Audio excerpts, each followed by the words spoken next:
මොකද ගියේ? තව මේ බලක් බැස්සනේ. පිස්සුද?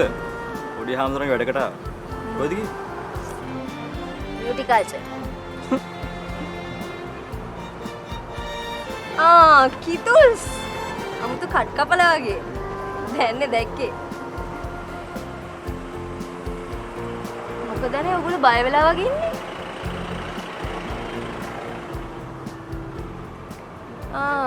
කෙල්ලෙක් බලන්න නේ ආවේ? පිස්සුද? එකපාරක් කිව්වේ පොඩි හාමුදුරන්ගේ වැඩේට ඇවිත් ලොකු හාමුදුරන්ගේ බෙහෙත් තරම් මේ යන ගමන. හරි කමන්නේ. කවුරු හරි බලාගෙන ඉන්නවා නම් මං කරන්නම්කෝ යාට පේන හොඳ වැඩක්. ඉතින් කොහොලමත්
මුලින්ම මම ස්තුතිවන්ත වෙනවා මට මම කැමති චිත්‍රපට 10ක් ගැන කතා කරන්න ආරාධනා කරාට. ඉතින් පළවෙනියෙන්ම මම මගේ ආසම චිත්‍රපටයේ විදියට ඕන දවසක ඕන වෙලාවක මට කියන්න තියෙන්නේ අංක 1ට පල්ප් ෆික්ෂන් ටරන්ටිනෝගේ. මම මේ චිත්‍රපටයට කැමති වෙන්න හේතු කීපයක් තියෙනවා. ප්‍රධානම හේතුව තමයි ඒකේ කතා වින්‍යාසය, ස්ටෝරි ලයින් එක. ඒ කියන්නේ ඒක මම හිතන්නේ එඩිට් එක උනත් එඩිට් කරලා තියෙන විදිය උනත් non linear story telling කියන්නේ එහෙම ස්ටයිල් එක යන්නේ කාලයත් එක්ක අධ්‍යක්ෂකවරයා යම් දෙයක් අත්හදා බලලා තියෙනවා.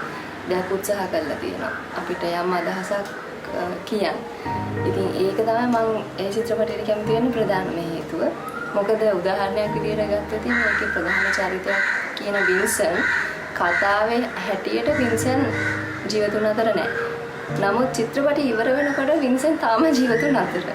ඒ කියන්නේ ඒ අධ්‍යක්ෂකවරයා ගේන හදන අදහස ඒ කාලෙත් එක්ක එයා කරලා තියෙන සෙල්ලම මම කැමතියි.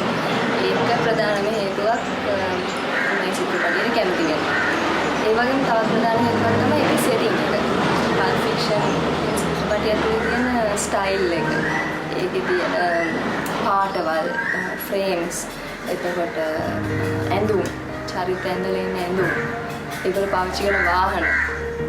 ඉතින් එහෙම ඒ හදලා තියෙන පරිසරය ඒක මම දකින්න කැමති පරිසරයක්. මම ඉන්න කැමති පරිසරයක්. ඉතින් ඒ ස්ටයිල් එකට ඒ තියෙන ඇටිටියුඩ් එකට, ඒ කියන්නේ තියෙන ඇටිටියුඩ් එකට මම කැමතියි. ඊළඟට මම චිත්‍රපටයට කැමති වෙන්න හේතුවක් තමයි මේ චරිත හරීම අපි හිතන අපි දකින අපිට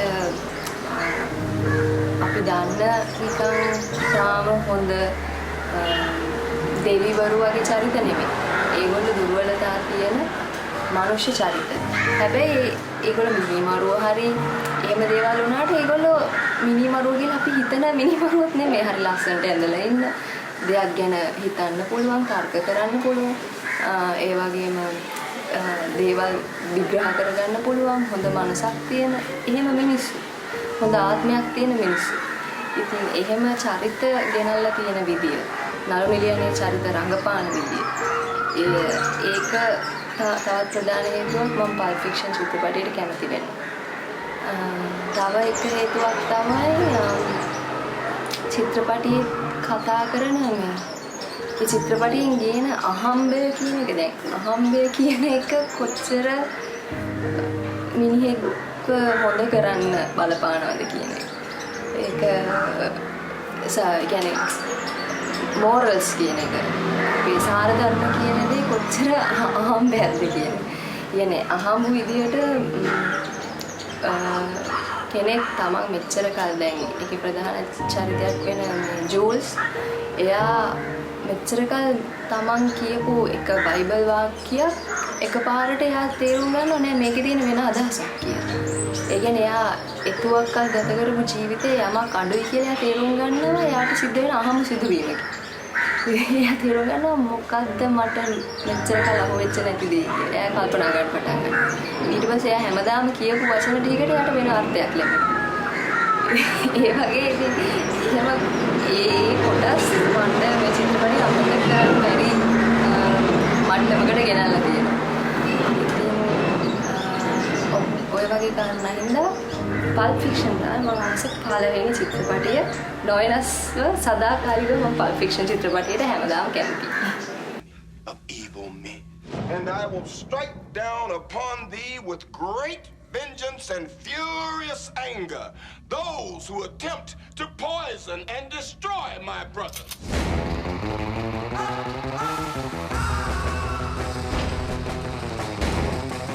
They call a quarter pounder with cheese in Paris? What do they call it?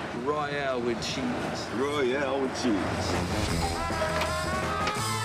You got a corpse in a car, minus the head in the garage. Take me to it. Mother. Who's Sid?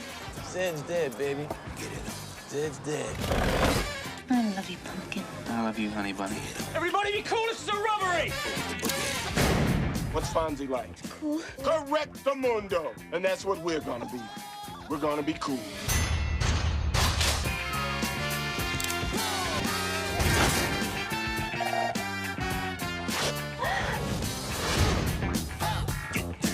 ඊළඟට මම කතා කරන මම කැමතිම චිත්‍රපටය තමයි Vertigo. Vertigo චිත්‍රපටය 1958 තිරගත වෙන්නේ හිච්කොක්ගේ චිත්‍රපටයක්. මේ චිත්‍රපටයට මම කැමති වෙන්න හේතුව තමයි ආපහු කතාව. ඒ කතාව ටිකක් නැචරල් නොවන ටිකක් අద్භූත ගණේ කතාවක්. ඒ කියන්නේ මැරිච්ච කෙනෙක් තව කෙනෙකුට එහෙම වැහිලා ඉන්නවා කියනවා. එහෙම ටිකක් අద్භූත ගණේ කතාවක්. හැබැයි ඒක වෙන්නේ හරිම ස්වභාවික හරිම සාමාන්‍ය පරිසරයක. ඉතින් ඒක ටිකක් මම ඒකට කැමතියි. ඒ චිත්‍රපටයේ තියෙන දර්ශන තල පසුබිම් එතකොට ඒ ඇඳුම් පැළඳුම් සෙට්ස් ඒ තියෙන එක කාමරයක් තියෙනවා මේ ප්‍රධාන චරිතය ස්කොටිගේ යාළුවෙක්ගේ ඇපාර්ට්මන්ට් එකක් වගේ. එතකොට ඒ ඇපාර්ට්මන්ට් එක තියෙන විදිය ඒකේ තියෙන දේවල් පාටවල් ඉතින් ඒ වගේ දේවල් වලට මම ආකර්ෂණය වෙනවා ඒ චිත්‍රපටි. ඊළඟට මම චිත්‍රපටයේ කැමති වෙන ප්‍රධානම හේතුව තමයි මේකේ ජෝඩි කියන චරිතය. ඒ ජෝඩි කියන චරිතය ඒක හරි ලස්සන තැනක් තියෙනවා චිත්‍රපටයේ. එක තැනක මේ ජෝඩි තමන්ගේ රහසක් ප්‍රේක්ෂකයාත් එක්ක බෙදා ගන්නවා. ඒක හිච්කොක් පාවිච්චි කරන්නේ ජෝඩි කියන චරිතය කෙලින්ම පිටිපස්ස හැරිලා කැමරාව හරියටම කැමරා කාර්යය දිහා බලාගෙන ඉන්නවා. එතකොට ඒ වෙලාවේදී තවදුරටත් අපි නිකන් සිනමා කෘතිය බලන ප්‍රේක්ෂකයෙක් වෙන්නේ අපි කෙලින්ම ඒකට සම්බන්ධ වෙනවා. ඉතින් ඒකට මම හරි කැමතියි අධ්‍යක්ෂකවරයා පාවිච්චි කළ තියෙන ඒ අවස්ථාවට. මොකද එතුවක්කල් ජූඩි විසින් දරාගෙන හිටපු වේදනාව එයා අපිට නොකියා ඒ කරගෙන ආපු දේ ඊට පස්සේ ඊළඟට ඉදිරියේදී යාට විඳින්න සිද්ධ වෙන කරදර වේදනාවන් එයාගේ තියෙන පශ්චාත්තාපී හැඟීම් ඔය හැම දෙයකම කොටස් කරුවන් කරගන්නවා අපිව ඒ සීන් එකෙන් පස්සේ. ඒක මට අමතක නොවන තැනක්. ඒ නිසා මේ චිත්‍රපටය මම ආසම සහ මට විශේෂිතම චිත්‍රපටයක්. ඒ වගේම තව හේතුවක් තමයි මට කැමති වෙන්න මේ කතාව ඩ්‍රයිව් කරන ගෑනු දෙන්නෙක් ඉන්නවා. ගෑනු චරිත දෙකක්. එකක් ඉතිහාස කතාවක ඉන්න ගෑනු චරිතයක් අනිත් කෙනා මැඩලයින් කියන මේ ගැහණු චරිතය. හැබැයි මේ චරිත දෙකම කවදාවත් අපිට හම්බෙන්නේ නැහැ. චිත්‍රපටය තුළදී හම්බ වෙන්නේ නැහැ මේ චරිත දෙක. ඇත්තටම කොයි වගේද කියලා දැනගන්න අපිට හම්බෙන්නේ නැහැ. ඇත්තම මැඩලින්ව හම්බෙන්නේ නැහැ. ඇත්තටම ඉතිහාස චරිතය හම්බෙන්නේ නැහැ. එතකොට මේ ඒ කුතුහලය ඒ දෙන්න කොයි වගේ ඇතිද? දෙයනේ ඒ දෙන්න කොහොම ගැහැණු මිනිස්සු ගැහැණු දෙන්නෙක් වෙන්නේ නැද්ද කියන එක මාව හැමතිස්සෙම මේ චිත්‍රපටයට මේ සම්බන්ධ කරනවා. මම මේ චිත්‍රපටය බලන හැම වෙලේම මට ඒක මම ඒක ගැන කල්පනා කරනවා. එතනින් ඒක මාව මේ චිත්‍රපටයට බැඳ තබා ගැනීමේ තවත් හේතුවක්. ඊට පස්සේ කියන්නේ අපි මිනිස්සු විදියට අපිට තියෙන වර්ධකාරී හැඟීම් ආශාවන් ඒ වගේ දේවල් ගැන හරිම පැහැදිලිව හරිම විවෘතව අධ්‍යක්ෂකවරයා අරගෙන එනවා. මොකද ඔහුගේ ප්‍රධාන චරිතය කෙලින්ම තව ගැහැණු කෙනෙක් ඔහුගේ මනසේ ඔහු හිනගන්න ඔහුගේ ෆැන්ටසි එකේ ඉන්න ගැහැණු කෙනෙක්ව නිර්මාණය කරගන්නවා ජූඩි හරහා. ඒ විදිහට එයා කැමති විදිහට අන්දනවා. එයා කැමති විදිහට කොණ්ඩේ පීනනවා. ඒ වගේ කොණ්ඩේ පාට කරනවා. ඒ වගේ දේවල් කරලා එයාට අවශ්‍ය කෙනාව එයා හදා ගන්න. හරියට අධ්‍යක්ෂකවරයෙක් කරනවා වගේ. හිච්කොක් ඒ තරමටම එයාව ඒ ප්‍රධාන චරිතය හරහා එළියට දක්වලා තියෙනවා. ඉතින් ඒකත් මට හැම වෙලේම මේ චිත්‍රපටය බලන්න හේතුවක් වෙනවා. ඒක කොච්චර බලුවත් මට ඒක එපා වෙන්නේ නැහැ. හැමදාම අලුත් දෙයක් අහු වෙනවා චිත්‍රපටය බලනකොට. තව එකක් තමයි ඒකේ මම ආස වෙන දෙයක් තමයි ඒ චිත්‍රපටය මුල ඉඳලා ගලාගෙන එන්නේ ප්‍රධාන චරිතය ස්කොටිගේ කතාව විදියට. හැබැයි අර මම මුලින් සඳහන් කළ දර්ශනය කියන්නේ අර ජූඩිගේ අපි ප්‍රේක්ෂකයා එක්ක එකතු කරන දර්ශනයෙන් පස්සේ තනිකරම කතාව ජූඩි බවට පත් වෙනවා. එතනින් එහාට තියෙන ජූඩිගේ කතාව. ඒක පුදුම විදියට ඒ ගමන් මඟ වෙනස් කරන ඒ සීන් එක. ඉතින් ඒකත් මේක හරි ෆ්‍රෙෂ්. ඒක බලන හැම වෙලේම මට හරි නැවුම් අත්දැකීමක් ඒ චිත්‍රපටයේ. ඉතින් ඒ නිසා මේ චිත්‍රපටය මම කැමතිම චිත්‍රපටය අතරින් තවත් එක් චිත්‍රපටයක් වෙනවා.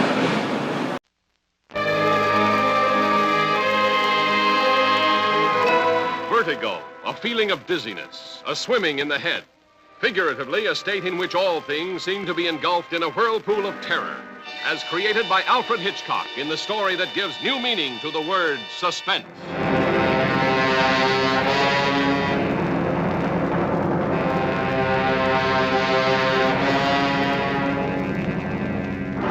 I don't want to die.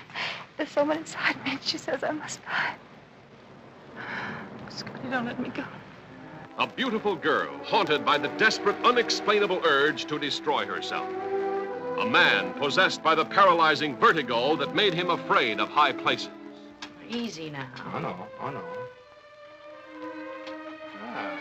Well, this is a cinch. Here, I look up. I look down. I look up. I look...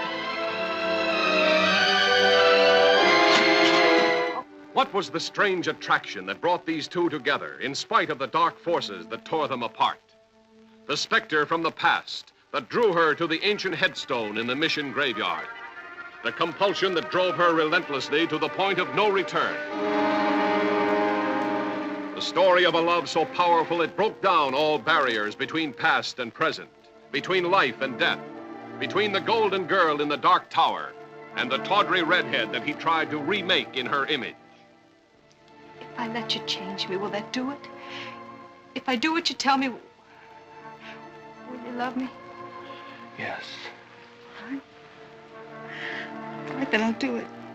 Because I don't care any more about me.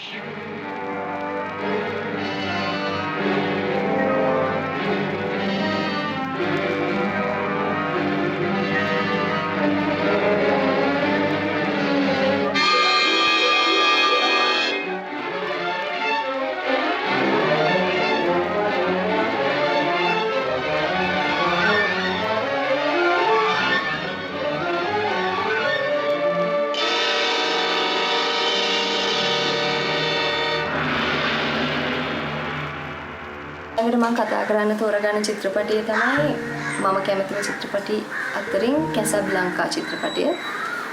මේ චිත්‍රපටය 1942 වර්ෂයේ තමයි මේ තිරගත වෙන්නේ. ඒ වගේම මේකට පසුබිම් වෙන්නේ අප්‍රිකාවේ මොරොක්කෝ කියන ප්‍රදේශය දෙවනි ලෝක යුද්ධ කාලෙදී. එතකොට ඒ ප්‍රදේශය පාලනය කරන්නේ ප්‍රංසකරුවන් විසින්. ඉතින් මෙවැනි වටපිටාවක තමයි මේ චිත්‍රපටයේ කතාව සිද්ධ වෙන්නේ. මේ චිත්‍රපටයේ මම කැමති වෙන ප්‍රධානම හේතුව තමයි මේකේ ප්‍රධාන රංගන ශිල්පිනිය ඉන්ග්‍රිඩ් බර්ග්මන්. ඇගේ තියෙන සුන්දරත්වය, ඒ වගේම ඇගේ තියෙන රූපණයේ තියෙන දක්ෂකම මාව මේ චිත්‍රපටයට ආකර්ෂණය වෙන්න ප්‍රධානම හේතුවක් වෙනවා. ඒ වගේම ඇගේ ඒ චරිතය අරගෙන එන විදිය, ඒ චරිත චිත්‍රපටයේ පුරාම අරගෙන යන ඒ විනය හරි සංයමයකින් අරගෙන යනවා. ඒක මම හරිම දකින්න කැමති දෙයක්. නිතර බලන්න කැමති දෙයක්. ඒ වගේම මම ප්‍රේක්ෂකයන්ට කියන්න කැමති ඉන්ග්‍රිඩ් බර්ග්මන්ගේ ස්වයං චරිතාපදානයක් තියෙනවා. ඔව් චරිතාපදානය. ඉන්ග්‍රිඩ් බර්ග්මන් My Story වගේ ඒකේ නම මම හිතන්නේ අන්තර්ජාලයෙන් තමයි මමත් කියෙව්වේ. ඒක හරි කියවන්න වටින දෙයක් ඒකත්. ඉතින් නැවත චිත්‍රපටයට આવොත් මම චිත්‍රපටයට කැමති වෙන තව හේතුවක් තමයි මේකේ සංගීතය. මේකේ තියෙනවා As Time Goes By කියලා ගීතයක්. සෑම්ගේ පියානෝ එකෙන් තමයි ගීතේ වාදනය වෙන්නේ. ඉතින් ඒක ඒ සංගීතය, ඒ සිංහලයේ වචන නිතර මට අහන්න පුළුවන්. ඉතින් ඒකත් ප්‍රධානම හේතුවක් මේ චිත්‍රපටයට මම කැමති වෙන්න. ඒකේ සංගීතය. ඒ වගේම ඊළඟ කාරණේ තමයි මම මේ චිත්‍රපටයට කැමති වෙන්න මේකේ ප්‍රධාන නළු භූමිකාව කරන බොගට් කියන රංගන ශිල්පියා. ඔහු ඒ චරිතය නිරූපණය කරන මේ හරිම සියුම් දේවල් පවා ඔහු ඉතාම අපූර්වට නිරූපණය කරන හරි ඩීටේල්ඩ් ඒ ඇක්ට් එක. ඒ වගේම මේ හරි සංයමයකින් ඒ චරිත දෙකම ඕන් දෙන්න අරගෙන යනවා. ඉතින් ඒ රූපණය චිත්‍රපටයේ තියෙන ඇක්ට් එකට මම කැමතියි. ඊළඟට මම මේකට කැමති වෙන තවත් හේතුවක් තමයි මේක කළු සුදු චිත්‍රපටියක්. ඉතින් ඒ චිත්‍රපටය ආලෝක කරලා තියෙන විදිය, ආලෝකමත් කරලා තියෙන විදිය. සමහර වෙලාවට චරිතවල ස්වභාවය ඒ moods අනුව ආලෝක කරන පොඩ්ඩක් අඳුරු කරලා නැත්නම් මූණේ පැත්තක් අඳුරු වෙලා සෙවණැලි පාවිච්චි කරලා තියෙනවා. ඉතින් එහෙම නැත්නම් පැෂනේට් හුඟක් ප්‍රබල හැඟීම් නිරූපණය වෙනකොට ගොඩක් ආලෝකමත් වෙලා ඇස් දිලිසෙනවා. එහෙම ඒ ආලෝකය පාවිච්චි කරලා තියෙන විදිය චිත්‍රපටයේ පුරාවටම හරිම සිත් ගන්න සුළුයි ඒක. ඉතින් ඒකත් ප්‍රධාන හේතුවක් මම මේ චිත්‍රපටයට කැමති වෙන්න. ආපහු ඊළඟ කාරණය වෙන්නේ මේ කතාව පිටපත. මේකේ සමහර දෙබස් තියෙනවා හරි ලස්සන ඒවා මතක් කරන්න බෑ ඔළුවෙන්. නැවත මට ඒවා මතක් වෙනවා ඒ දෙබස්. ඉතින් ඒ පිටපත ඒ කතාව ලියවිලා තියෙන විදියට මම හරි කැමතියි. ඒක ආපහු නැවත බලනකොට ඒකේ යම් දෙයක් තියෙනවා. ආපහු කල්පනා කරන්න ආපහු රස පරණ වෙන්නේ නැහැ. Casablanca, city of hope and despair, located in French Morocco in North Africa. The meeting place of adventurers, fugitives, criminals, refugees lured into this danger-swept oasis by the hope of escape to the Americas. But they're all trapped, for there is no escape.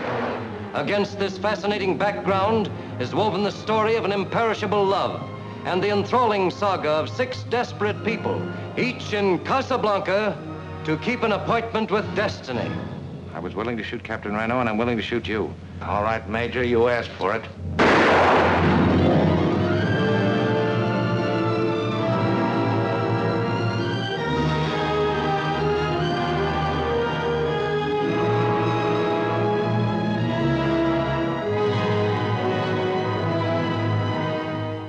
You knew how much I loved you. How much I still love you.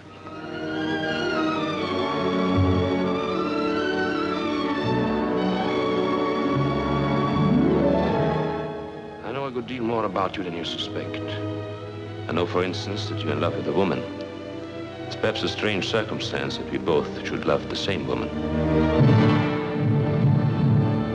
What do you want for Sam? Don't buy and sell human beings. That's too bad. That's Casablanca's leading commodity. You can ask any price you want, but you must give me those letters. That's all. I tried to reason with you. I tried it. Now I want those letters.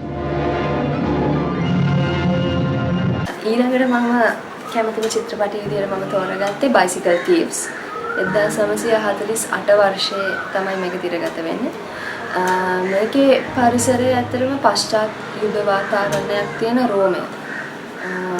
ඉතින් මේ චිත්‍රපටය හරහා මට හිතා ගන්නවත් බැරි යුගයක් ගැන මට අවබෝධයක් ලැබුණා. ඉතින් මේ චිත්‍රපටයට මම කැමති වෙන ප්‍රධානම හේතුව තමයි මේකේ පොඩි දරුවගේ චරිතය, බ්‍රූනෝ කියන චරිතය. ඒ චරිතය ඇත්තටම මේ සර්වයිවල් කියන එක ගැන හරි ලස්සන මේ නිරූපණයක් ඒක. ඉතින් මේ කුඩා දරුවා තමන් එයාගේ තාත්තගේ බයිසිකලේ නැති වෙනවා. ඉතින් එයා තාත්තත් එක්ක බයිසිකලේ හොයාගෙන යන ගමනක්. ඒ චරිතයේ තියෙන එහෙම ගමනක්. තාත්තත් එක්ක එයා යනවා ඒ බයිසිකලේ හොයාගෙන. ඉතින් එහෙම යනකොට ඒ තාත්තට දරුවා ගැන කිසිම හැඟීමක් නැහැ. තාත්තට ඇත්තටම බයිසිකලේ හොයාගන්න එකයි ඒ ආශ්‍රිතව දේවල් තමයි තාත්තගේ මනසේ තියෙන්නේ. හැබැයි දරුවා ඒ අතරතුර යන ගමන් වැස්සට අහු වෙනවා, වැස්සේ තෙමෙනවා, පාරේ ඉස්සලා වැටෙනවා, මහන්සි වෙනවා, බඩගිනි වෙනවා. බඩගිනි වුණත් එයා තාත්තට කියන්නේත් නැහැ අහනකම්. එහෙම දේවල් සිද්ධ වෙනවා. නමුත් එයා මේ හැම දෙයක් තුලින්ම මේ සර්වයිව් වෙලා තාත්තත් එක්ක අන්තිම අවසානයේ දක්වාම යනවා. අන්තිමට තාත්තා අතට සල්ලි දීලා කියනවා යන්න කියලා. ඒත් එයා කොහොම හරි වෙලා එයාට නගින්න බැරි වෙනවා ඒකට.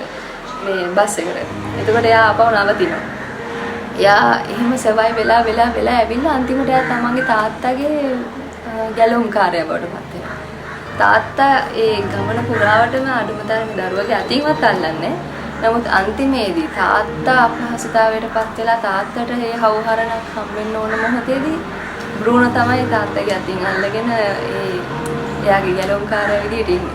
ඉතින් මේ චරිතය තමයි මේ චිත්‍රපටයේ මට සිත් ගන්නාම සුළුම දේ. ඊට අමතරව මේ පශ්චාත් යුද වාතාවරණයක් ඇතුළත මිනිස්සු දෙලිනුකමත් එක්ක තමන්ගේ දේවල් තමන් කොහොමද යැපෙන්නේ, තමන් කොහොමද ජීවත් වෙන්නේ, සර්වයිව් වෙන්නේ කොහොමද කියන එක පිළිබඳව මේ නිරූපණය මට හරිම අලුත් දෙයක්.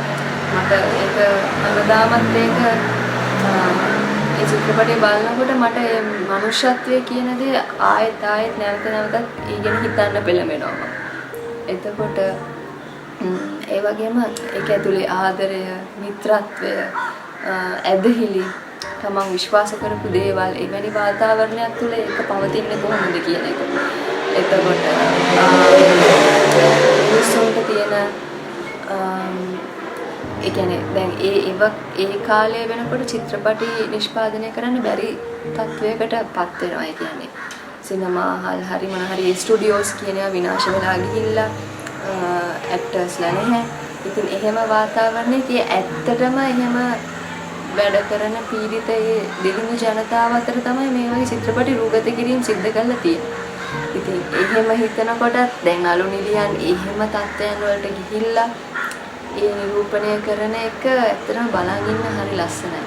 ඉතින් මේ වගේ කාරණා නිසා මට බයිසිකල් තීව්ස් මම ආසම චිත්‍රපටි අතරින් එකක් වෙනවා. මට ඒක අමතක කරන්න බැරි චිත්‍රපටියක් වෙනවා. මම හැමදාම නිතර බලන්න කැමති චිත්‍රපටියක් කියලා. ඒ වගේම මම කතාවක් කියවලා තියෙනවා සත්‍යජිත් රේ කියන ප්‍රවීණ සිනමාකරුවා. ඔහු එංගලන්ත සංචාරයකදී 1948 වර්ෂයේ එංගලන්තේ සංචාරය කරනකොට මේ චිත්‍රපටිය බලලා ඒකෙන් ඉන්ස්පයර් වෙලා තමයි ඔහු සිනමාකරුවෙක් විදිහට මේ වැඩ කරන්න පටන් ගත්තේ කියලා. ඉතින් ඒ වගේ හේතු කාරණා හින්දා බයිසිකල් තීව්ස් කියන චිත්‍රපටියට මම තාමත්ම කැමති වෙනවා. ඒ කියන්නේ ඒ කතාව සහ විශේෂයෙන්ම බ්‍රූනෝගේ චරිතය නිසා.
ඊළඟට මම කැමතිම චිත්‍රපටිය විදියට මම කතා කරන්න තෝරගන්නේ සත්‍යජිත් රේගේ චාරුලතා කියන චිත්‍රපටිය 1964 වර්ෂයේ තිරගත වෙන්නේ. මේ චිත්‍රපටියට මම කැමති වෙන්න ප්‍රධානම හේතුව තමයි මේක රබීන්ද්‍රනාත් tagore කතාවක් පදනම් කරගෙන ගොඩනැගුණු සිනමා කෘතියක් වීම. රබීන්ද්‍රනාත් tagore කතන්දර වලට මම හුඟක් කැමතියි. ඒ රචනා ශෛලියට ඒ කතා ඇතුළේ චරිතවල තීරණ සහ චරිතවල ස්වභාවයන් අනුව ඒ සිද්ධි දෝලණය වෙන හැටි. ඉතින් මේ tagore රචනයට මම කැමති නිසා ප්‍රධාන හේතුවක් මම මේ චාරුලතා චිත්‍රපටයට කැමති වෙන්නේ. ඒ වගේම රසවත් කතාවක් තියෙනවා ඒ චාරුලතා කියන චරිතය සම්බන්ධයෙන්. tagore කියන ගත්කතුවරයාට ඉඳලා තියෙනවා නෑනා කෙනෙක් කාදම්බරි දේවි කියලා. ඉතින් ඇයත් බොහොම උගත් බුද්ධිමත් දක්ෂ රචනයට දක්ෂ ලේඛනයේ යෙදෙන ගැහැණු කෙනෙක්. කුමන හෝ මොනියම් හෝ හේතුවක් නිසා ඇය සියදිවි නසාගෙන තියෙනවා. ඉතින් මේ කම්පනය tagore ජීවිතයට ලොකු බලපෑමක් කරා කියලා තමයි කියන්නේ. ඔහුගේ ජීවිතයේ පසු කාලීනව රබීන්ද්‍රනාත් tagore ඇඳපු චිත්‍රවල ඒ ගැහැණු චරිත ඒ ගැහැණු රූපවලට බොහෝ දුරට පදනම් වුණේ මේ කාදම්බරි දේවි පිළිබඳව තිබුණු මතකය කියලා තමයි ඔහු පසු කාලීනව ප්‍රකාශ කරලා තියෙන්නේ. ඉතින් ඔය සිද්ධි නිසා විශේෂයෙන්ම tagoreගේ රචනයක් නිසා මම චාරුලතා කියන චිත්‍රපටයට කැමති වෙන්න එක හේතුවක් වෙනවා. ඊළඟට මම කැමති වෙන්න හේතුවක් තමයි මේ චාරුගේ චරිතය අධ්‍යක්ෂකවරයා අපිට සමීප කරන විදිය. චාරු කියන්නේ ඒ බෙන්ගාල පුනරුද සමයේ අතිශය ධනවත් ගෙදරක සිටු දියණියක්. ඉතින් එහෙම ඉන්න කාන්තාවක් ඒත් ඇය සැටිස්ෆයි කියන්නේ තෘප්තිමත් නැහැ. ඇය දේවල් හොයනවා. එයාගේ ඒ කැමරාව එයත් එක්ක අපිව අරගෙන යන ඒ ගමන. ඒ කියන්නේ ගෙදර එක තැන් වලට යනවා, කන් වලට හේතු වෙනවා, උඩින් බලනවා. එයාගේ අර ඔපෙරා කණ්ණාඩියෙන් එයා පාරේ තියෙන දේවල් යම් මේ ජන ජීවිතයේ යම් දේවල් ගැන සමීප දර්ශනයක් ලබා ගන්න උත්සාහ කරනවා. ඉතින් එහෙම ඒ අධ්‍යක්ෂකවරයා එයත් එක්ක අපි වේ අරගෙන යන්නේ. ඒගොල්ලෝ පිටිපස්සෙන් අපිව අරන් යනවා. එහෙම ඒ ගමනට මම කැමතියි. ඒ පෙන්වන විදියට මේ චිත්‍රපටියට කැමති වෙන්න එක හේතුවක් ඒ පෙන්වන ක්‍රමය. ඊළඟට මට කැමති වෙන්න හේතුව තමයි ඇත්තට මේ කාන්තාව කියන එක නිරූපණය වෙන විදිය. කියන එයාගේ හරිම මේ සියුම් හැඟීම් ආසාවන් එයාට තෘප්තිමත් වෙන්න හොයන දේවල් එවැනි වටපිටාවක කල්කටාවේ කාන්තාව කියන කෙනාව නිරූපණය කරන විදිය ආශාවන් හැකියාවන් වගේම තර්කන ඥානය බුද්ධිය වගේ දේවල් තියෙන ඒ මනුෂ්‍යත්වයේ උපරිමයටම විඳින්න කැමති එවැනි චරිතයක් ප්‍රධාන කොටගෙන ඒ කතාව නිර්මාණය වෙලා තියෙනවා. ඊළඟට මම චාරුලතා චිත්‍රපටයට කැමති වෙන ප්‍රධානම හේතුවක් තමයි බෙන්ගාල භාෂාව. භාෂාව සහ සංගීතය. මට ඒක අලුත්ම අත්දැකීමක්. එතකන් මම ওই චිත්‍රපටය දකින්නකම් මම මේ භාෂාව අහලා තිබුණෙත් නැහැ. ඒ සංගීතය කොයි වගේද කියලා මම දැනගෙන හිටියේ නැහැ. ඉතින් මේ චිත්‍රපටය හරහා මට ඒක දකින්න ලැබුණා. ඒ භාෂාව, ඒ සංස්කෘතිය, බෙන්ගාල සංස්කෘතිය එහෙම දේවල්. ඒත් මම tagore කතා වලින් කියවලා තිබුණට මගේ ඉමේජිනේෂන් එකට පරිකල්පනයට ඒ අහුවුන් නැති දේවල් ඒ චිත්‍රපටය හරහා මම දැක්කා. ඒ සමාජයේ සම්බන්ධ, ඒ සංස්කෘතිය සම්බන්ධ. ඉතින් ඒ නිසාම කියන්නේ එවැනි සමාජයක් මට විවෘත කරපු නිසා ඒ චිත්‍රපටය මම කැමතිම චිත්‍රපටි අතරින් තවත් එකක් වෙනවා. චාරුලතා කියන චිත්‍රපටයට මම කැමති වෙන්න තවත් හේතුවක් තමයි ඒකේ තියෙන කවියේ සහ සිනමාවේ තියෙන සුසංයෝගය. ඒ දෙකේ තියෙන සම්මිශ්‍රණය. ඒක සිනමා කෘතියක් විදියට විතරක්ම නෙමෙයි මට දැනෙන්නේ. ඒකේ යම් කාව්‍යාත්මක බවකුත් මට ඒක චිත්‍රපටය බලනකොට දැනෙනවා. ඉතින් ඒ නිසා මම ඒක රස විඳිනවා උපරිමයෙන්. ඒ හින්දාම චිත්‍රපටියට මම කැමති වෙන්න තවත් හේතුවක් ඒක. লেখা শেষ, খাতা শেষ। এবার গপ্প লেখো। কেন? এসব কি খারাপ নাকি? শোনো, অভিমন্যু যেমন গর্ভবাসকালে কেবল বুহ প্রবেশ করিতে শিখিয়াছিল, বুহ হইতে নির্গমন শেখে নাই। নদীর স্রোত সেইরূপ গিরিদরি পাষাণ জঠরের মধ্যে থাকিয়া কেবল সম্মুখে চলিতে শিখিয়াছিল, পশ্চাতে ফিরিতে শেখে নাই। ඊළඟට මම කැමතිම චිත්‍රපටිය තමයි නේම්සේක්. මේ චිත්‍රපටියට කැමති වෙන්න ඇත්තටම ප්‍රධානම හේතුව තමයි මේකේ රංගනයේ යෙදෙන රංගන ශිල්පියා සහ ශිල්පිනිය ඉර්ෆාන් ખાન සහ තාබු කියන රංගන ශිල්පීන් දෙදෙනා. මේ වෙලාවේ ඉතින් ඇත්තටම ඉර්ෆාන් ખાන් සිහිපත් කරන්න ඕනේ. ඔහු නැති වුණත් අපි අතර මම හිතන්නේ අපිට ඔහු නැති වුණා කියලා. ඉතින් අතිශය ආදරය කරන රංගන ශිල්පියෙක් සහ ශිල්පිනියක් මේකේ ප්‍රධාන චරිතවල ඉන්න නිසාම මම මේ චිත්‍රපටයට කැමතියි. ඉර්ෆානුයි තාබු ඉන්න ඕනම දෙයක් මට බලන් ඉන්න පුළුවන් ඕන තරම්. ඉතින් ඒ නිසා නේම්සේක් චිත්‍රපටිය මගේ ප්‍රධාන මම කැමතිම චිත්‍රපටිය අතරින් එකක් වෙනවා අනිවාර්යයෙන්ම. තවත් හේතුවක් තමයි මේ චිත්‍රපටියට මම කැමති වෙන්න මේක බේස් වෙන්නේ. මේක බේස් කරන්නේ ජුම්පා ලහිරිගේ නිලංජනා ලහිරිගේ නේම්සේක් කියන කෘතිය පදනම් කරගෙන ගොඩනැගෙන මේ චිත්‍රපටිය. ඉතින් ඒ ඇයගේ කතන්දරවල මම තව කතාවක් කියවලා තියෙන අය විසින් රචනා කරපු එක කෙටි කතාවක්. ඒකේ ටෙම්පරරි මැටර් කියන කෙටි කතාව. ඉතින් මේ කතා දෙකේම තියෙන Tamanගේ දේශයෙන් පිට ගිහින් සංක්‍රමණය වෙලා ජීවත් වෙන මිනිස්සුන්ගේ කතාව. ඉතින් ඒකට මම ඒ රචනයට මම කැමතියි. ඒ වගේම මීරා නායර්ගේ අධ්‍යක්ෂණය. මීරා නායර්ගේ තවත් චිත්‍රපටයක් තියෙනවා මොන්සූන් වෙඩින් කියලා. ඉතින් ඒ චිත්‍රපටයටත් මම ගොඩක් කැමතියි. ඉතින් ওই හේතු ඔක්කොම හින්දා නේම්සේක් මගේ ප්‍රියතම චිත්‍රපටයක් වෙන්න හේතුවක් වෙනවා. ඊළඟට මේකේ රංගනය. මම කලින් කිව්වා වගේ ඉර්ෆානුයි තාබුයි දිහා මට ඕන තරම් බලන් ඉන්න පුළුවන්. ඉතින් ඒ නිසා ඒ දෙදෙනාගේ රංගනය සහ අනිත් සමස්ත හැමෝගෙම රංගනය මේක චිත්‍රපටය මට ප්‍රියතම චිත්‍රපටයක් වෙන්න හේතුවක් වෙනවා. ඊට අමතරව චිත්‍රපටයට ආපහු මම කැමති වෙන්න හේතුවක් තමයි මේ ඒගොල්ලෝ කතා කරන බැඳීම. ඒ කියන්නේ මේ චිත්‍රපටිය ඇතුලේ ඒගොල්ලෝ කොයිතරම් Tamanගේ දේශයෙන් Tamanගේ ප්‍රියයන්ගෙන් වෙන් වෙලා ඈත් වෙලා ජීවත් වෙනවා. චරිත හුඟක් වෙලාවට ඒ ඩිස්ටන්ස් කියන දේ. ඩිස්ටන්ස් ට්‍රැවලින් ඒගොල්ලෝ හැම වෙලේම ගමනේ යෙදෙනවා. සහ යම් දුරකින් ඉන්නේ. හැම වෙලේම යම් දුරක් තියෙනවා ඕනත්. ඉතින් ඒ කතාවෙන ඒ දේ සිනමාත්මකව පෙන්වන විදිය.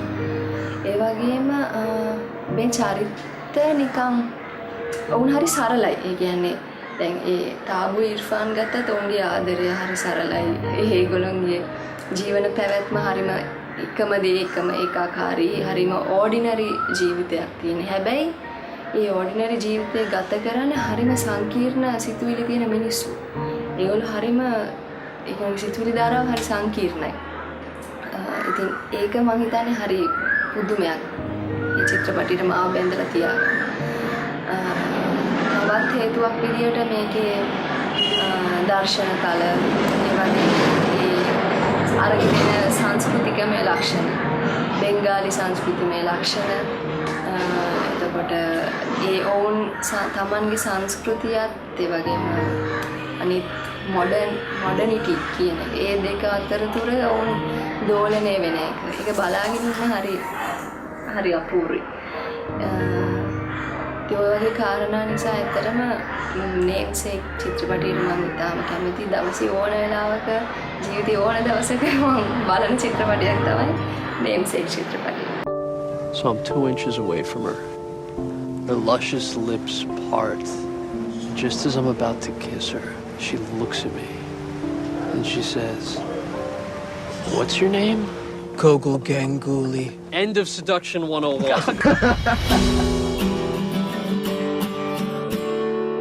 I want you to come home next Saturday. Mom, I can't come home that weekend.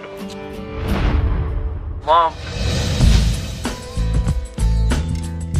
You know, he's willing to go on vacation with someone else's parents.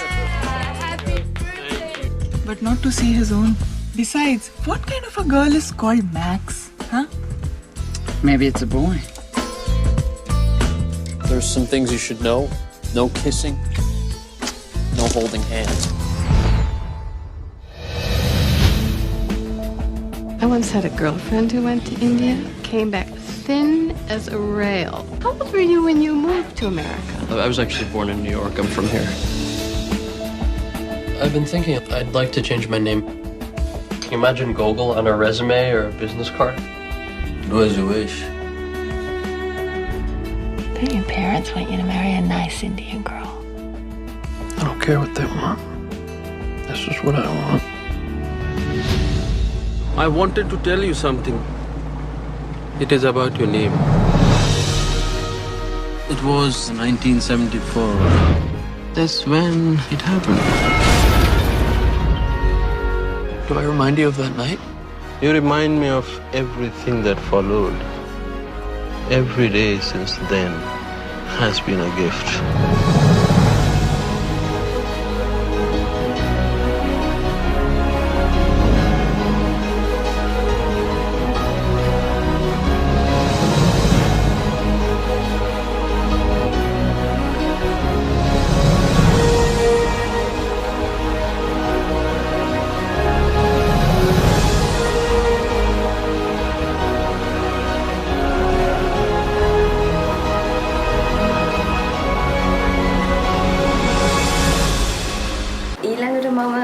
චිත්‍රපටය තමයි මාජිදී අධ්‍යක්ෂණය කරපු Children of Heaven කියන චිත්‍රපටය.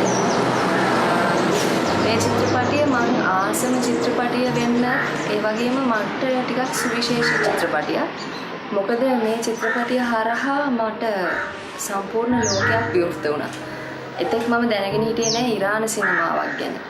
එතෙක් මම අහලවත් තිබුණේ නැහැ එහෙම සිනමා පිළිබඳව එහෙම කැලලක් තියෙනවා කියලා සිනමා ලෝකේ ඉරාන සිනමාවක් තියෙනවා. ඉතින් ඒ චිත්‍රපටය හරහා මට දැනගන්න මම ඒ ඉරාන සිනමා ලෝකයට පිවිසුනේ Children of Heaven කියන චිත්‍රපටය හරහා. ඉතින් ඒ නිසා ඒ චිත්‍රපටය මට ටිකක් සුවිශේෂී චිත්‍රපටයක් මගේ ජීවිතේට. ඒ නිසාම ඒක මගේ ප්‍රියතම චිත්‍රපටයක් වෙනවා.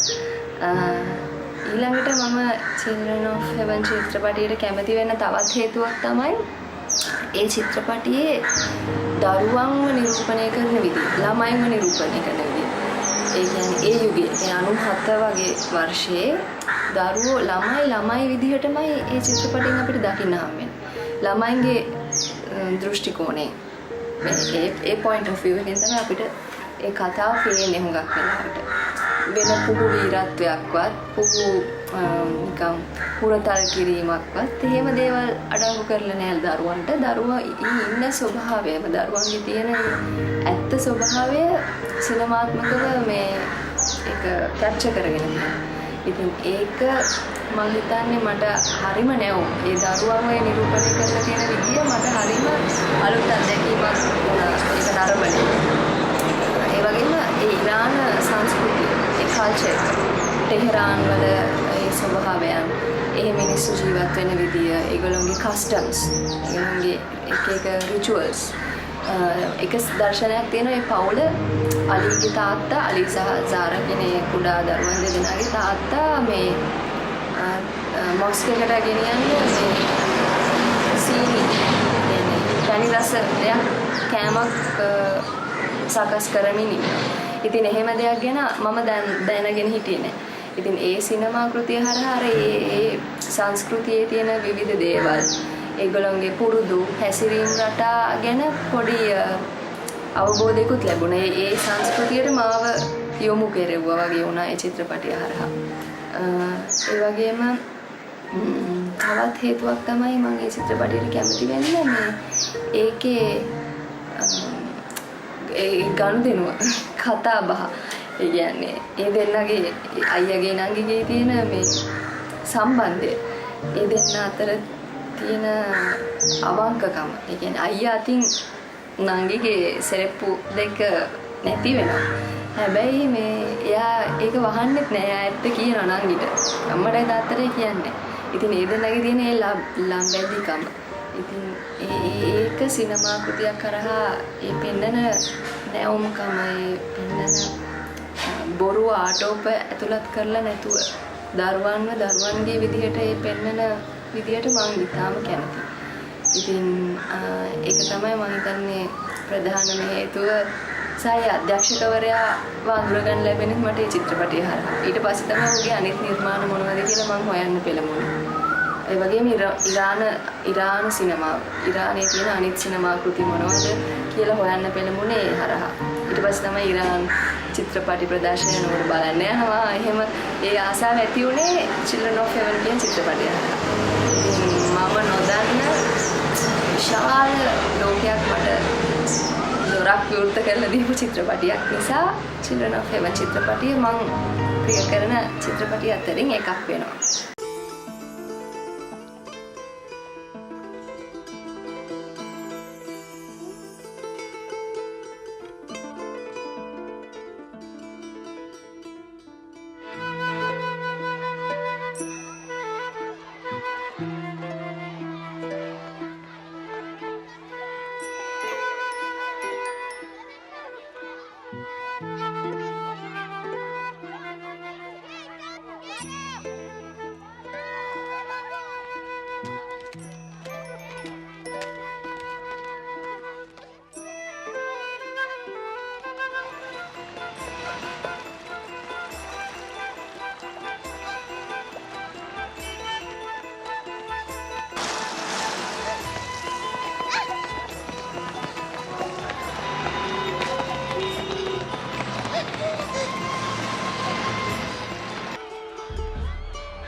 ඊළඟට මම කැමතිම චිත්‍රපටය වෙන්නේ මලයාලම් චිත්‍රපටයක් වෙන අන්නයුම් රසූලුම් කියන චිත්‍රපටය. රජීව් රවිගේ අධ්‍යක්ෂණය. රජීව් රවිගේ පළවෙනි අධ්‍යක්ෂණය. ඔහු සිනමැටෝග්‍රැෆර් කෙනෙක් විදිහට සිනමා කර්මාන්තයේ ඉඳලා ඔහුගේ පළවෙනි අධ්‍යක්ෂණය කරන චිත්‍රපටය. පළවෙනිටම ඉතින් මේක මට මං ආසම චිත්‍රපටය වෙන්න හේතුව තමයි මේ චිත්‍රපටය තමයි මම බලපු රොමෑන්ටික්ම චිත්‍රපටය. මේකේ තරම් රොමෑන්ස් කියන දේ මම වෙන මට මතක නෑ වෙන චිත්‍රපටයක මම දකිනවා. ඒ තරම්. ඉතින් ඒක තමයි ප්‍රධානම හේතුව. ඊළඟට මේකට මම කැමති වෙන හේතුව මෙහි රංගන ශිල්පියා ෆහඩ් ෆාසිල් මම අතිශය ප්‍රිය කරන නළුවෙක් ඔහු. ඉතින් ඔහුගේ රංගනය මම මේ චිත්‍රපටයට කැමති වෙන්න තවත් එක හේතුවක්. ඊට අමතරව මේ චිත්‍රපටයට කැමති වෙන තවත් හේතුවක් තමයි මේකේ රූප. මදු නිලකාන්තන් කියන කැමරා අධ්‍යක්ෂකවරයා සිනමැටෝග්‍රැෆර්ගේ මේ රූප මේකේ පෙන්වන හුඟක් දර්ශන තල. ඒ කියන්නේ කේරළේ කොචි කියන ග්‍රාමය, විපින් කියන ග්‍රාමය. එතකොට ඒක ටුවරිස්ට් බේස්. ඒ කියන්නේ සංචාරක කර්මාන්තය ආශ්‍රිතව රැකියා හැදිලා තියෙන එහෙම සංස්කෘතියක් තියෙන ප්‍රදේශයක්. ගොඩාක් දුරට ලංකාවට සමානයි. අපි ජීවත් වෙන ප්‍රදේශවලට අපි වටා තියෙන පසුතල වලට සමාන පසුතල මේ චිත්‍රපටය හරහා මම දකිනවා. ඉතින් ඒක නිසා මට චිත්‍රපටය ටිකක් සමීපව දැනෙනවා. ඒ වගේම කතෝලික ධර්මයේ දෙන දේවල් එක දර්ශනයක් තියෙනවා මේ ඒ ෆහඩ් ෆාසිල් තමන් ආදරය කරන ඇනා කියන ගෑනු ළමයාව දකිනවා. ඉටිපන්දම් පත්තු කරලා තියෙන ඉටිපන්දම් එළිය තියෙන තැන. ඉතින් මේ කතෝලික ධර්මයේ තියෙන එක විදියක් ඕනෙට පන්දම් දැල්වනවා දෙවියන් ඉස්සරහ. ඉතින් මම ජීවත් වුණ පරිසරයට ඒක හුඟක් සමානයි. මමත් කතෝලික ධර්මය සහ බෞද්ධ ධර්මය කියන ධර්මතා දෙකත් එක්කම ගොඩනැගුණු ළමාවියක් තමයි මට තියෙන්නේ. ඉතින් මම හැදුනෙත් එහෙම පරිසරයක. කතෝලික ධර්මය එක්ක හුඟක් දුරට මම ගැවසුණා. පල්ලිවල එහෙම. ඉතින් ඒ නිසා ඔය ඉටිපන්දම් පත්තු කරනවා කියන එක මටත් හුඟක් සමීපයි. ඒ මගේ ජීවිතේත් මම කරලා තියෙන දෙයක්. ඉතින් ඒ වගේ දේවල් නිසා මේ චිත්‍රපටය මට ටිකක් ළඟයි. ඊට අමතරව මම කැමති අධ්‍යක්ෂකවරයා නිහඬතාවය සහ නැගීම් ප්‍රකාශනය කියන දේ පාවිච්චි කරලා දෙනවා වචන වලට අභිමුව. ඒ වචන පාවිච්චි කරනවට වැඩිය ඔහු නිහඬතාවය කියන එක හරහා තම භාවයන් ප්‍රකාශ කරන්න නළුවන්ට ඉඩ සලසලා තියෙනවා. නිහඬව Tamanගේ හැඟීම් Tamanගේ එක්ස්ප්‍රෙෂන්ස් එක්ක පිට කරන්න වචන නැතුව. ඉතින් ඒක හරිම සිත් ගන්නා සුළුයි. ඒක බලාගෙන ඉන්න පුළුවන් ඕන තරම් චිත්‍රපටිය ගොඩක් දිගයි. නමුත් ඒක දැනෙන්නේවත් නැහැ බලාගෙන යනකොට. ඉතින් ඔය කියන කාරණා නිසා අන්වයම් රසූලුන් චිත්‍රපටියට මම අතිශය කැමතියි. මම මලයාලම් චිත්‍රපටි බලන්න පෙළඹුණේ වෙන චිත්‍රපටියක් හරහා. නමුත් මලයාලම් චිත්‍රපටි ගොඩාක්ම හුඟක් ප්‍රමාණයක් බලලා තියෙනවා. ඒ අතරින් හැබැයි මම ආසම චිත්‍රපටිය අන්වයම් රසූලුන්. ඒකට හේතුව තමයි ඉතින් ඔය කියපු කාරණා. ඊට අමතරව මට තව හිතෙන්නේ ඒකේ තියෙනවා තව එකක් මේ බෝට්ටු සවාරි. බෝට්ටුවෙන් නිතරම ඒගොල්ලෝ විපීන් කියන ග්‍රාමයෙන් නගරයට යනවා රැකී ආරක්ෂා කටයුතු කරන්න. එතකොට ඒගොල්ලෝ යන්නේ මේ බෝට්ටුවල. අර ඒකට මම හුඟක් කැමතියි. මුහුද සහ බෝට්ටු ඒ කියන ඒ දේවල් වලට මම පුද්ගලිකව මම කැමති කෙනෙක්. මොකද මම ඉස්කෝලේ ගියෙත් ඒ වගේම මගේ නිවසේ තියෙන මම ජීවත් වෙන්නේ මගේ ජීවිතේ භාගයකට වැඩිය ඇත්තටම ගත වුණේ මේ සාගරය ආශ්‍රිතව. ඉතින් ඒකින්ද මම ඔය සාගරයට බෝට්ටු වලට මාළුන්ට ඒ වගේ සිප්පි කටු වලට වගේ එහෙම දේවල් වලට කැමතියි. ඒක නිසා ඒ චිත්‍රපටය මට හුඟක් තව ලං වෙලා දැනෙනවා මේ ඒ තියෙන එලිමන්ට්ස් එක්ක.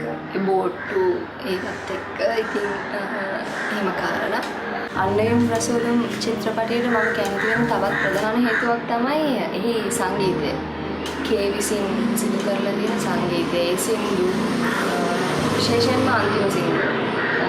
අන්තිම චිත්‍රපටයේ අවසානයේ තියෙන ගීතයට මම ඉතාමත් කැමතියි. ඒ සංගීතයත් මට චිත්‍රපටයට කැමති වෙන්න ලොකු හේතුවක් වුණා. ඔය ටික හින්දා තමයි අන්වයම් රසූලුන් මගේ ප්‍රියම චිත්‍රපටයක් වෙලා තියෙන්නේ. അബേ എന്താ ഇത്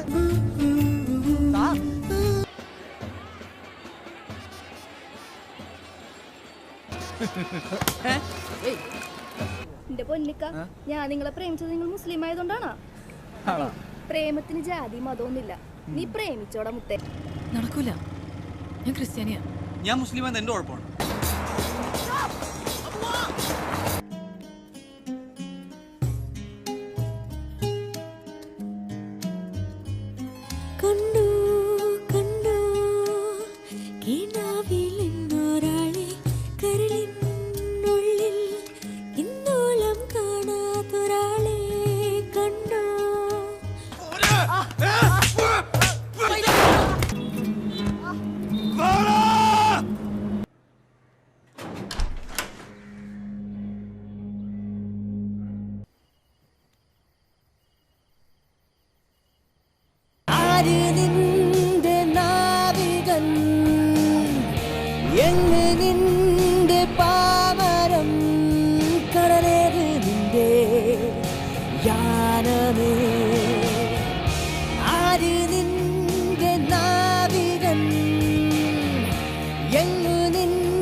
ඊළඟට මම කැමතිම චිත්‍රපටය විදිහට මම තෝරගත්තේ ග්‍රැවිටි චිත්‍රපටය.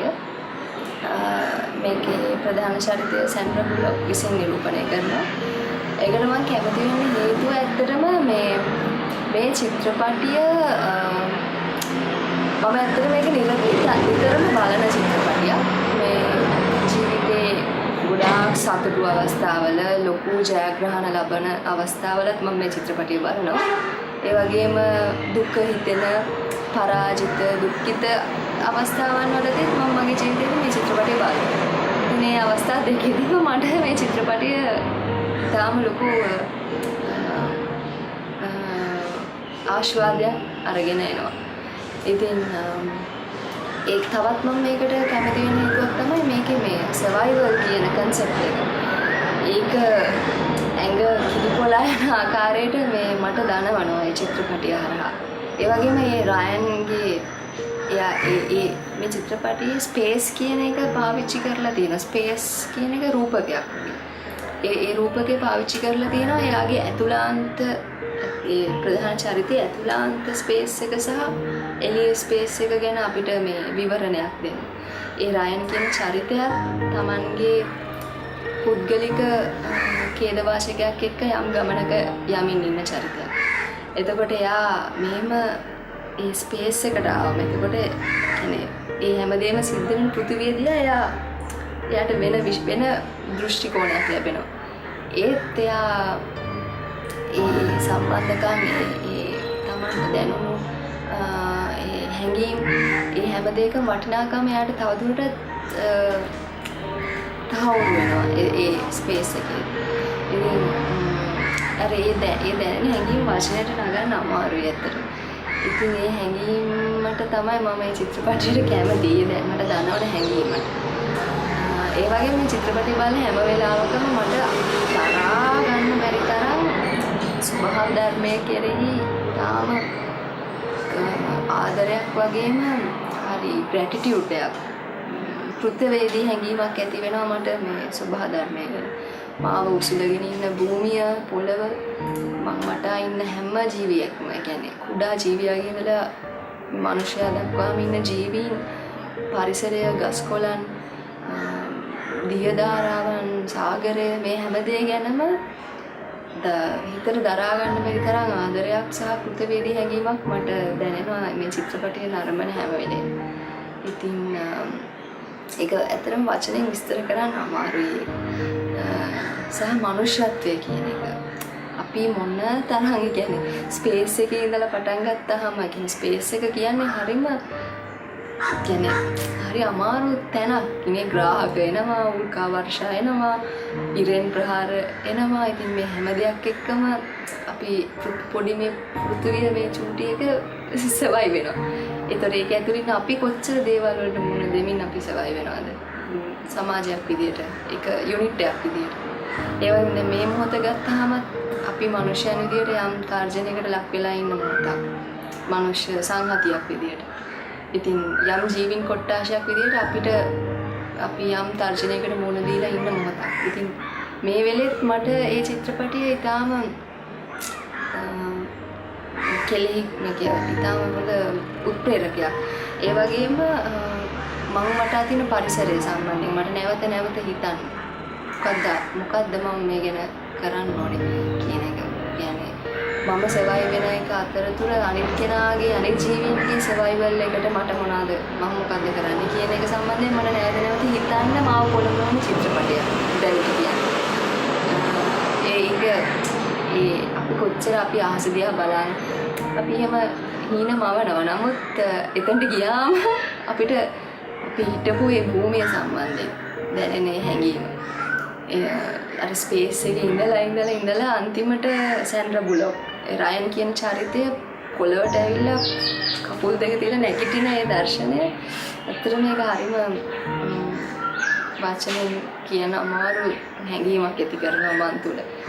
ඉතින් ඔය වගේ කාරණා නිසා ග්‍රැවිටි චිත්‍රපටියත් මම ආසම චිත්‍රපටිය අතරින් තවත් චිත්‍රපටියක්.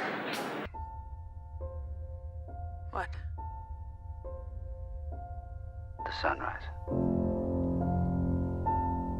Terrific.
ප්‍රියතම චිත්‍රපටි ගැන කරන කතාබහේ අවසාන චිත්‍රපටය.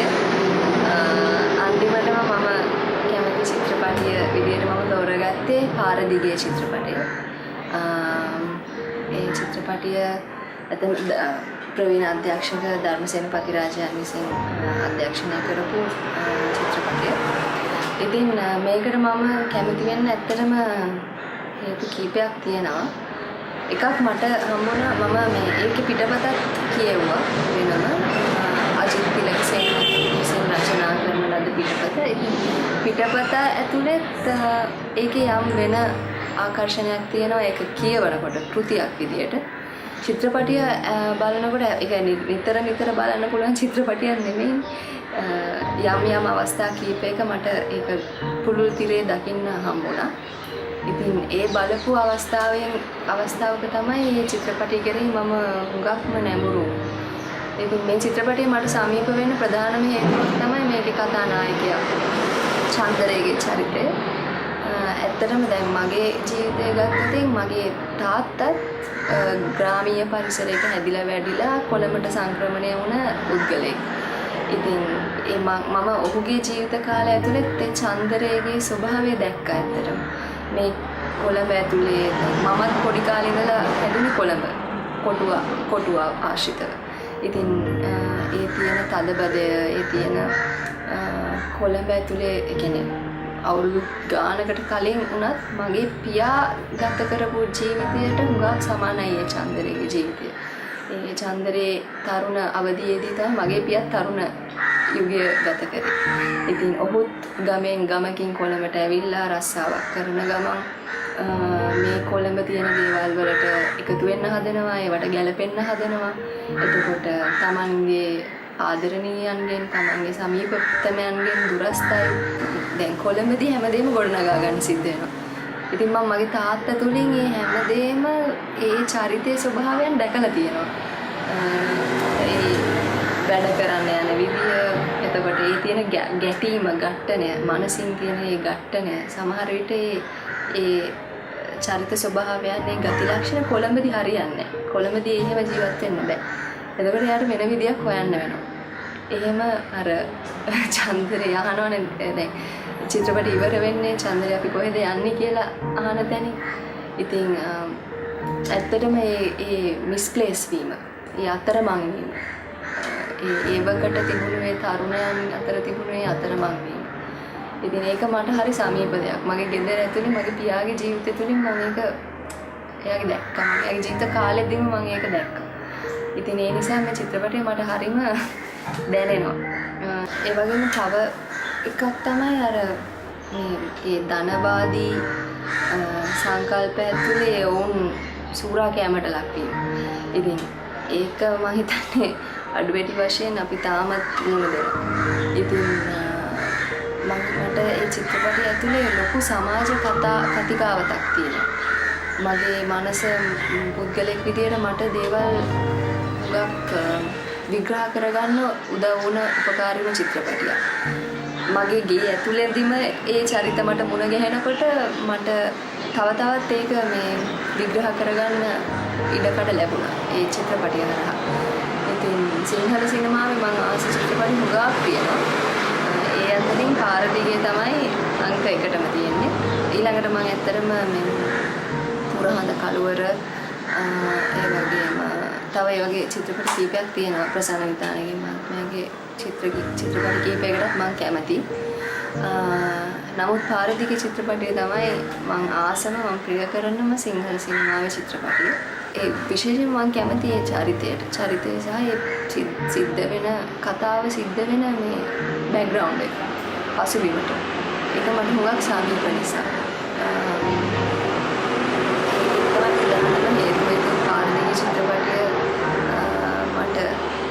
වැදගත් වෙන්න සහ මම ආසම කරන චිත්‍රපටියක් වෙන්න.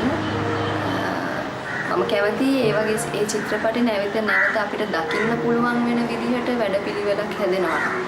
ඒ පරණ සිංහල සිනමාවේ තියෙන චිත්‍රපටි පුළුල් තිරයක අපිට නැවත දකින්න බලන්න අවස්ථාව ලැබෙන විදිහේ මොකක් හරි වැඩපිළිවෙලක් වෙනවා. ඇත්තටම මම හරි සතුටුයි වෙනවා. ඉතින් මගේ ප්‍රියතම චිත්‍රපටි 10 ගැන මම කතා බහ කරලා අවසానයි. මම හිතනවා ප්‍රේක්ෂකයන්ට ඒක රසවත් අත්දැකීමක් වෙන්න ඇති කියලා. මටත් හුඟක් සතුටුයි. මම කැමතියි මම ප්‍රිය කරන චිත්‍රපටි 10ක් ඔබත් එක්ක බෙදා ගන්න ලැබුණ එක. මම හිතනවා ඔයගොල්ලෝගේ කලෙක්ෂන් එකට මට දෙයක් දෙන්න පුළුවන් වුණා කියලා. ඔයගොල්ලෝගේ දැනුමට ඔයාලගේ රසවින්දනයට දෙයක් එකතු කරන්න ලැබුණා නම් ඒක තමයි මගේ සතුට. බොහොම ස්තුතියි. මට මේ අවස්ථාව ලබා දුන්නාට. වෙන්දා. තනකොළ ටිකක් පොල් කට්ටකින් වහලා තිබ්බම මොකද වෙන්නේ? සුදු වෙනවා. ඔයාට ප්‍රේම පළහිලව් කීයක් විතර තියෙන්නද? අමරණීය ඒවා, අමරණීය පෙම් හබ 10ක් 12ක්. එතකොට එහෙම් මෙහෙන් ඒවා නිකන් චොකා ඒවා අපෝ 40ක් 50ක්.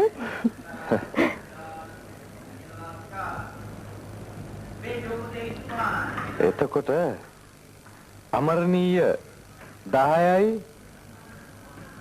චොකා